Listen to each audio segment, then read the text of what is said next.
మన మర్రి golden diamonds లో ఎంత పెద్ద డిజైనర్ నెక్లెస్ అయినా ఎటువంటి మేకింగ్ ఛార్జీలు లేకుండా కేవలం 9% విఏ మాత్రమే. Marri golden diamonds, the honest jeweller, Kukatpally, Hyderabad.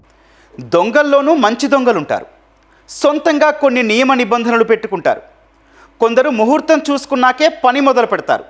మరికొందరు అమావాస్య, పౌర్ణమి నాడు కాలు కూడా బయట పెట్టారు.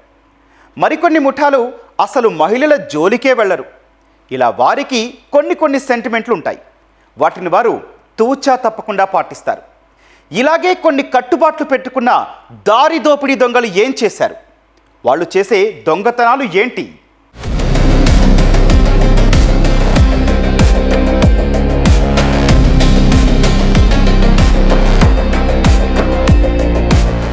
చాలా కాలం క్రితం శంకర్ దర్శకత్వంలో వచ్చిన ఓ సూపర్ హిట్ సినిమాలో హీరో దొంగతనాలు చేసి ఆ వచ్చిన సొమ్ము పేదలకు ఖర్చు పెడుతూ ఉంటాడు. అయితే అతను కేవలం బాగా డబ్బున్న వాళ్ల ఇళ్లు, అన్యాయంగా సంపాదించిన వాళ్ల సొత్తు మాత్రమే దోచుకుంటాడు. సరిగ్గా అలాగే పెద్దల సొమ్ము మాత్రమే ఓ వ్యవస్థీకృత దోపిడీ ముఠా దోచుకుంటుంది. కాకపోతే దోచుకున్న సొమ్ము మాత్రం పేదలకు పంచకుండా తామే అనుభవిస్తారు. ఇంతకీ వాళ్లెవరు? అసలు దొంగలుగా ఎందుకు మారారు? దొంగతనంలోనూ నీతి నియమాలు పాటించడానికి కారణమేంటి?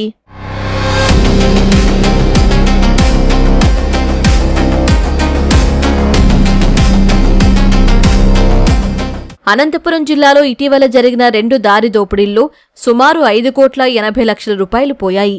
సినీ ఫక్కీలో చోరీలకు పాల్పడుతున్న ఈ ముఠా గురించి తెలుసుకుని పోలీసులే ఆశ్చర్యపోయారు. కేరళకు చెందిన సిరిల్ మాథ్యూ ఈ ముఠాకు నాయకుడు. ఉన్నత చదువులు చదివి రబ్బరు పరిశ్రమ ఏర్పాటు చేసిన మాథ్యూ కరోనా వేళ లాక్డౌన్ సమయంలో తీవ్రంగా నష్టపోయాడు. అప్పుల ఒత్తిడి తట్టుకోలేక కుటుంబంతో సహా ఆత్మహత్య చేసుకోవాలని భావించాడు.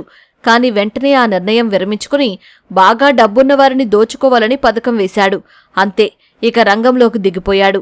ఆషామాషీ దొంగతనాలు కాకుండా పక్కాగా పథకం వేసి పెద్ద మొత్తంలో దోచుకోవాలనుకున్నాడు.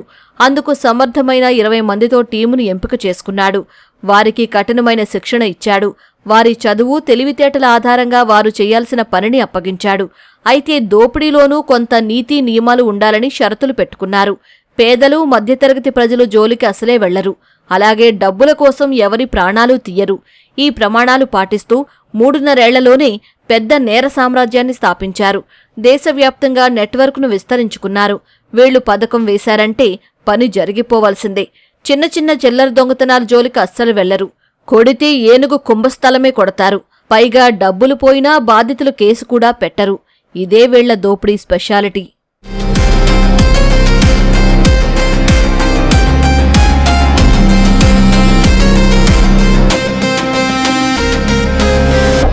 తొలుత బెంగళూరులోని కేఆర్ మార్కెట్కు తరచూ భారీగా నగదు తెచ్చే వాహనాలపై మాథ్యూ నిఘా పెట్టాడు. వాటి నంబర్ల ఆధారంగా సూరత్, ఢిల్లీ నుంచి వస్తున్నట్లు తెలుసుకుని వాటి డేటా మొత్తం సేకరించాడు. పక్కాగా పథకం వేసి జాతీయ రహదారులపై హవాలా నగదు తీసుకొచ్చే వాహనాలను దోచుకునేలా వ్యవస్థీకృత ముఠాను తయారు చేశాడు. వ్యాపారస్తులు డబ్బు తీసుకెళ్తున్నారు.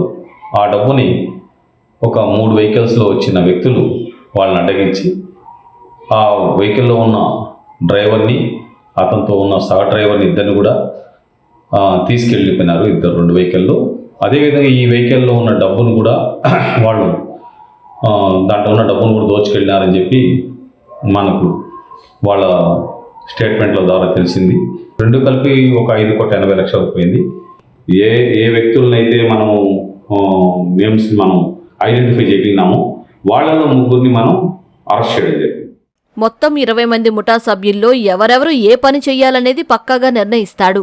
ఢిల్లీ, సూరత్ తదితర ప్రాంతాల్లో కోట్ల రూపాయల నగదుతో బయలుదేరే కార్ల నంబర్లు తెలుసుకుని వాటిని జాతీయ రహదారిపై అటకాయిస్తారు.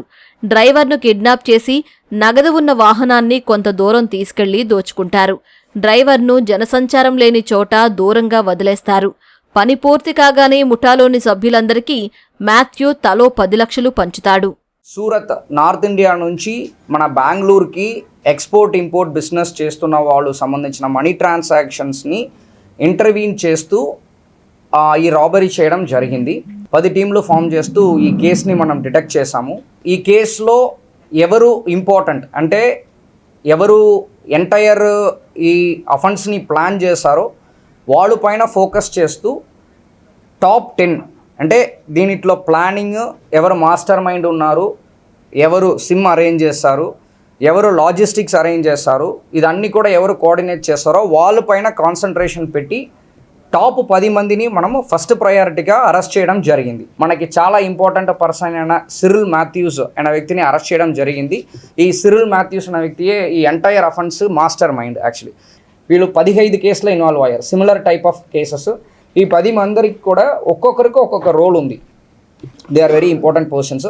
వాళ్ళందరినీ కూడా అరెస్ట్ చేయడం జరిగింది. దీని హైయెస్ట్ కేసెస్ చూసామంటే ఈ సిరిల్ మాథ్యూస్, సియాబుద్దీన్, ఆసిఫ్ అహ్మద్ వీళ్ళు ముగ్గురికి high number of maximum cases ఉంది. ఎందుకు మ్యాక్సిమం కేసెస్ ఉందంటే వీళ్ళే సెంటర్, మాస్టర్ మైండ్. వీళ్ళని చుట్టే అన్ని అఫెన్సెస్ జరుగుతుంటాయి. నేపాల్లోనే ఉంటూ మాథ్యూ ఈ దోపిడీలన్నీ చేయిస్తూ ఉంటాడు. ఇదే విధంగా అనంతపురం జిల్లాలో 2 వాహనాలను అడ్డగించి సుమారు 5,80,00,000 దోచుకున్నారు. పోలీసులు దాదాపు 3 నెలలు కష్టపడి ఈ దోపిడీ ముఠాను పట్టుకున్నారు. దేశవ్యాప్తంగా అనేక రాష్ట్రాల్లోనూ ఈ ముఠా దారి దోపిడీలకు పాల్పడింది. ముఠా సభ్యులు దొరికినప్పటికీ కీలక నిందితులు మాత్రం చిక్కలేదు. సత్యసాయి జిల్లా పోలీసులు పక్కా సమాచారంతో మాటువేసి కింగ్ పిన్నును పట్టేశారు. వీరి నుంచి 1,26,00,000 నగదు స్వాధీనం చేసుకున్నారు.